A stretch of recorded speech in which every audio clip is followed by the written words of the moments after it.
పాల్గొన మాసం శ్రీ మహావిష్ణువు ఆరాధన. నరాడోలా గతం దృష్ట్యా గోవిందం పురుషోత్తమం. పాల్గుణ్యం ప్రయతో భూత్వా గోవిందస్య పురం వ్రజేత్. శ్రీ మహావిష్ణువుకు ఇష్టమైన మాసాల్లో పాల్గుణం ఒకటి.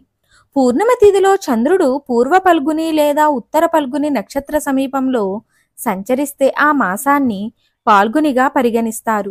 గోవింద వ్రతాలను విరివిగా చేస్తుంటారు.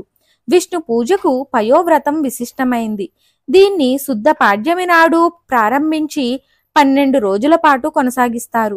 సమీపంలోని నదుల్లో స్నానమాచరించి సూర్యుడికి ఆర్ఘ్యమిచ్చి విష్ణువును షోడశోపచారాలతో పూజించి పాలను నైవేద్యంగా సమర్పించడం సంప్రదాయం. పయస్సు అంటే పాలు. అదితి ఈ వ్రతం ఫలితం వల్లే వామనుడు జన్మించాడట.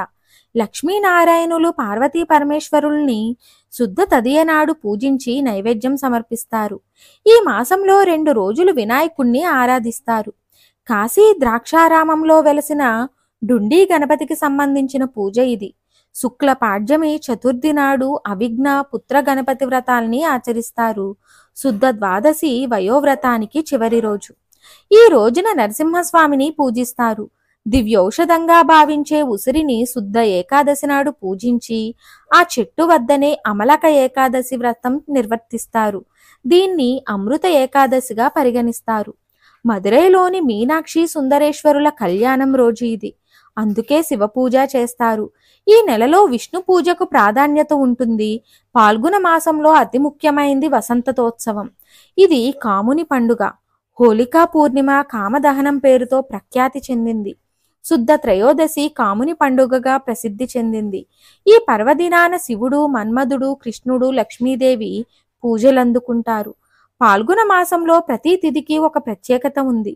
చవితి నాడు సంకట గణేశ వ్రతం ఆచరిస్తారు. బహుళ అష్టమి నాడు సీతాదేవి భూమి నుంచి ఆవిర్భవించింది. అందుకే ఆ రోజున రామాయణాన్ని చదివి సీతారాముల్ని కొలుస్తారు.